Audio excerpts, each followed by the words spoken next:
Station, this is Houston. Are you ready for the event? Houston, this is Station. We are ready for the event. Houston ACR, this is Mission Control Houston. Please call Station for a voice check. Station, this is Houston ACR. How do you hear me? Houston ACR, this is Station. We hear you loud and clear. How else? Got you loud and clear. Please stand by for opening remarks. Hello, and welcome from Robert A. Moshbacher Odyssey Academy. My name is Holly Bailey, and I'm the principal of the Galveston campus. When Mr. Moshbacher founded Odyssey Academy in 1998, he had a vision for the students of Galveston County and beyond.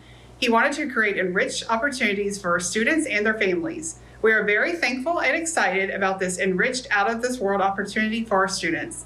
And now for our first question.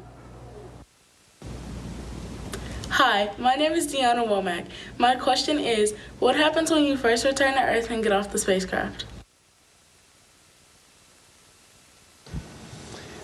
To all the students of Odyssey Academy, welcome to the International Space Station on behalf of Expedition 69 and the NASA team. Well, Steve has landed a lot more times than I have, so I'll let him answer that first question. I think it really depends on how long you're up here and what you did while you're up in space. So my first few missions were fairly short, just a couple weeks. And so the immediate effects were sort of that vestibular. You felt a little dizzy, a little wobbly, and after a couple hours or a couple days, that kind of went away. My calves ached once I started walking again, because for 2 weeks I essentially didn't use them. But for a space station mission for 6 months, it takes about 6 weeks before you start really feeling normal. And we'll have those dizziness, those vestibular issues as our gyroscopes basically start spinning back up once we get back down on Earth. And then all the hopefully the hard work we've done up here with load-bearing exercise will help our system adjust to being functional back on Earth. Gravity is going to be a brand new experience in a lot of ways. It's going to be a lot of learning, I think. I was going to say a lot of fun, but I'm not sure how much fun it's going to be based on talking to my friends who have come back. So it's going to be exciting. It's going to be interesting. And hopefully you recover over a period of time. That bone density, muscle mass, I think we've got a pretty good handle on. Hopefully we've done our hard work, so that will get fully recovered. There have been vision issues in the past. We'll see how those resolve over time. I don't know how we're doing on that. We'll know when we get back to Earth. But there are long-term effects that we'll need to understand, and that's part of the reason we do this, is to understand them better. Hi, my name is Sadie Welch. I'm from Odyssey Academy Bay Area. My question is, what kind of research do you do in space? Hey, Sadie. We do a lot of really cool research, but we do a lot of basic research up here, meaning it's not that it's simple, but that we're starting off kind of at the bottom of the research pole and doing a lot of the things that scientists can then use to make the final product back on Earth. And so we look at different materials, like how metals form up here, how crystals form. We've actually just recently looked at how we can make fiber optics because in the lack of gravity and microgravity, things form a little bit differently. We also do a lot of biological sciences up here. Just this morning, I was actually working on an experiment that's growing stem cells, and that's because stem cells in our bodies tend to grow inside of our bone marrow. And so we think that in microgravity, because they're in that suspended state like they are in our bone marrow, they'll actually grow healthier, and that'll help us in the future to deal with things like leukemias, which are blood cancers, and other things that stem cell might be useful for in our bodies. We've also looked at 3D printing different human materials. We actually just did our first meniscus, which is a very simple tissue. But if that's successful, we're hoping to someday be able to do things like blood vessels and eventually do things like entire organs like hearts or livers or kidneys. And that would be pretty awesome. Hi, my name is Isabella. My question is, what do you think is most amazing about space? The most amazing thing about space is the fact that we're able to live up here. It's absolutely incredible to think that people have continuously living on board this station for almost 23 years now. When I was your age, that had not happened. And basically, as long as anybody 23 years old or younger has been alive, people have been continuously living in space. That is absolutely unbelievable. I don't think we've come to grips with that bit of understanding. So I think that's the most remarkable thing about space. Floating, obviously, is pretty cool. Hopefully I don't float away here. But, there are other things as well. Hi, my name is Malaysia Livingston. My question is, how long does it take to become an astronaut? Hey, Malaysia. Well, it's actually a really long process. So once you're selected, you have 2 years of what we call kind of basic training. You learn how to do your basic spacewalking skills, how to drive the robotic arm that we use on station. You learn how to fly in a supersonic jet. You also learn Russian language. And then after those 2 years, you'll usually help out in the office. And then once you get assigned to your first mission, you train for 2 years for that specific mission. So usually from the time you get selected to the time you fly for the first time is anywhere from 5 to 10 years. And then after that, you'll on average, fly about every 5 or 6 years. So it's a long process, but this is an incredibly complicated thing that we do. And so it just takes a long time to learn what you need to learn to be up here. Hi, my name is Jordan Hernandez. My question is, what is your favorite thing to eat when you are in space? There are a lot of fun things to eat up here. I think my current favorite food right now is sort of spaghetti and meat sauce, but candy is always fun to eat up here. You can let things float. Hopefully you don't make too much debris, because then we have to clean that up. But anything that you enjoy on Earth, usually you'll end up enjoying in space as well. And it varies over time. I've been here for 6 months, and a month ago, my favorite food would have been something else. So just like Earth, things change over time, and the food is really good. For what we are doing up here, it's amazing how good the food is. Hi, my name is Abigail Huff, and my question is, how does learning about space help us on Earth? Hey, Abigail. Well, space is present in a lot of parts of our lives. Probably the most common way nowadays is GPS, right? It's in our phones. Heck, it's in our watches. Airplanes use GPS to fly. Even farmers use it now to grow their crops in a lot more efficient way. So space helps us there. I talked about some of the science that we do and how that helps our health. And some of the materials that we're developing up here will someday allow us to have faster connections for things like internet or cellular connections. So all those things really play a part in our daily lives. And then also the fact that, like Steve said, we've been up here for 23 years as people, but satellites have been around for much longer than that. And so what that allows us to do is kind of have a repetitive, constant view of the Earth and lets us study how the changes over time are progressing so that we can better understand, hey, what do we need to do to help our planet out and protect it so that you young kids can enjoy an even better planet than we had. Space is really present in our lives, and it's really cool to be a part of helping humanity out by being up here. Hi, my name is Anaya Recheta. My question is, how do you get back in the space station after a spacewalk? Well, it's really important to get back into space station when you go outside to do a spacewalk. So you go outside, and how that works is we actually have a special module that we close off. We close it off from the rest of the space station. We pump down the air out of it, and you end up in a vacuum. And then you release what little air is left out into space. So we recycle as much as we can. And so that module will remain open to space for the duration of our spacewalk. We'll go outside and we'll do our work for 5, 6 hours, whatever it takes. We'll come back inside. We'll close a hatch on that module, seal it off, and then we'll bring the air back into that module from inside the space station, and we'll repressurize it back up to the normal pressure, which is where we're living right now. I mean, this pressure on board space station is essentially the same as it is there on Earth.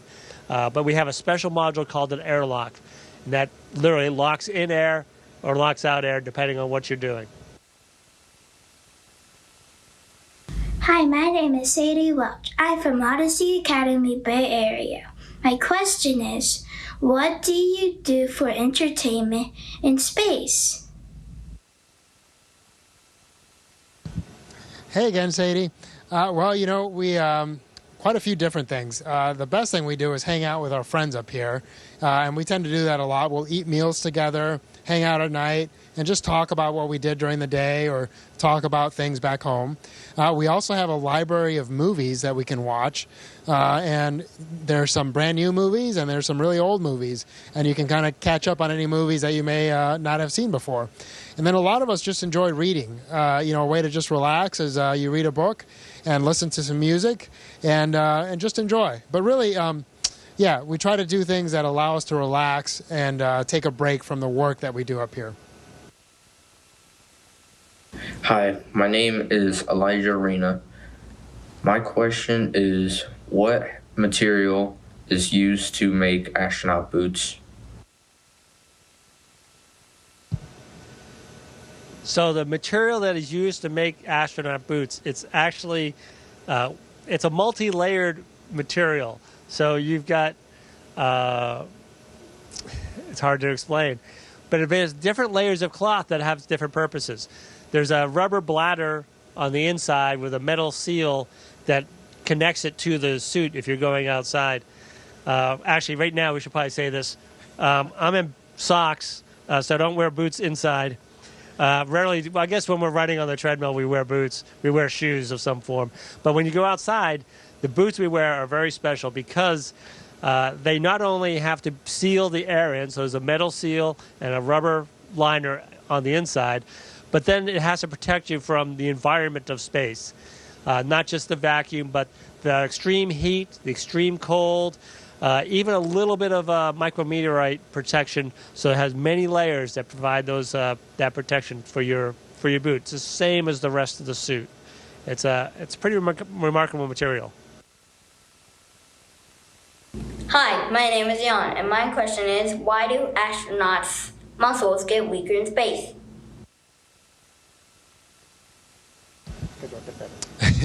Hey, Ian. Well, it's because muscles need to work to stay strong. And up here, it's just really easy to move around because we're floating all the time.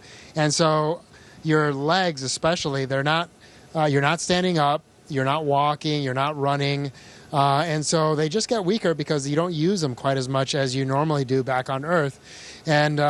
And that's just in day-to-day use, right? So we just kind of float around from place to place. You see that we use our feet to grab onto things. And so it's just super easy. And then because of that, the muscles can shrink if we let them. But in order to prevent that, we do a lot of exercise. We do about 2 hours of exercise every day.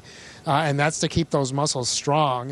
You know, and usually on Earth, if you worked out for 2 hours every day, you would get really tired. But here, because for the rest of the day, we don't really use those muscles much, the recovery is much faster, and we're able to work out on a much more repetitive basis.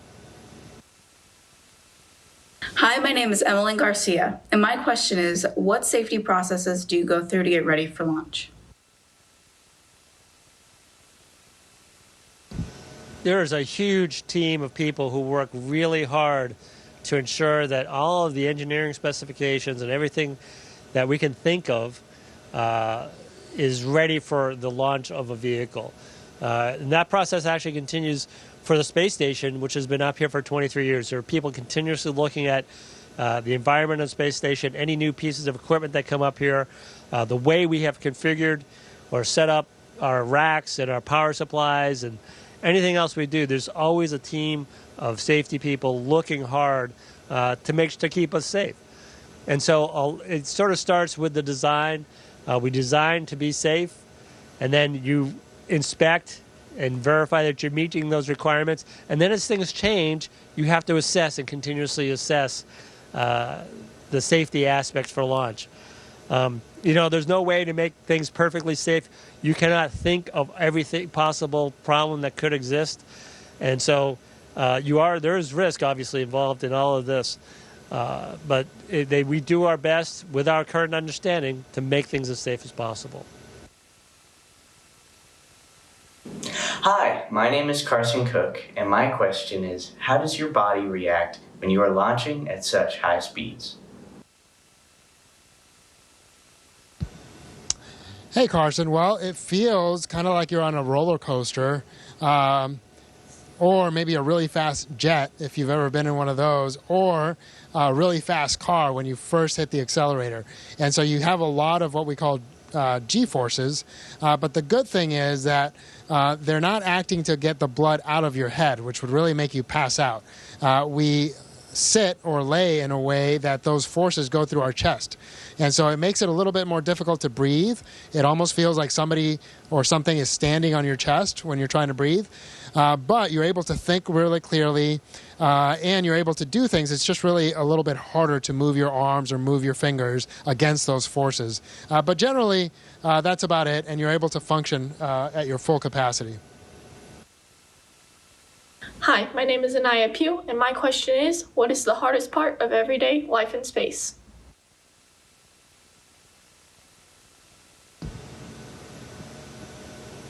It's like life on the ground. I mean, the routine, you get into the routine and it just works out about the same. It's not necessarily any harder. The environment, you have to get adjusted to the environment. We do maintain a very long and continuous schedule. And I mean, Frank's been up here for almost a year at this point and really has not had a vacation. And so getting those breaks, so we have to build those into the week. So they try to give us weekends off.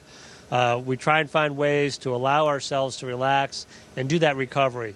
And so that's sort of the hardest thing, is sort of the pace and the routine and allowing yourself to really pace it out and be ready to work on any given day.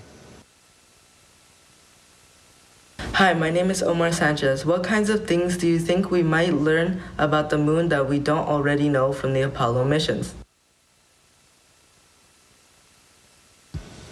Hey, Omar, that is a great question, because some of our friends will hopefully be going to the moon here shortly, and who knows who else might be going in the near future. But I think the biggest difference between the Artemis missions and the Apollo missions is that we plan to go back to the moon and stay there for longer periods of time.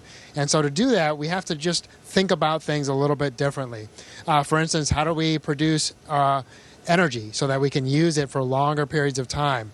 How do we produce water or regenerate water? So we're going to be looking at how do we use the materials that are already present on the moon, especially the regolith, or the rocks that are broken up. Can we use those to make bricks?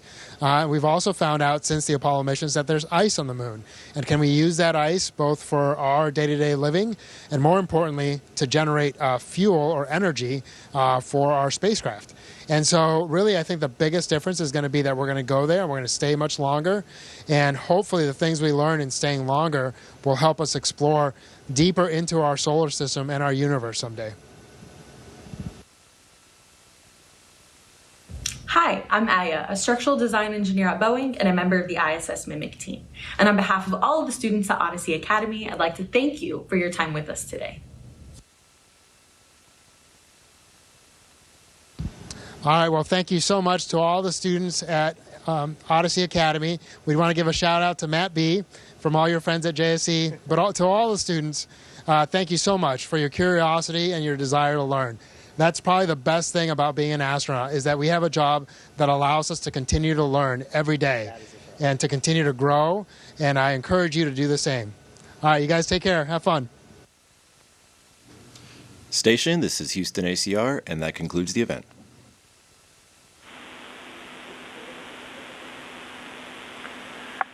Thank you to all participants. Station, we are now resuming operational audio communications.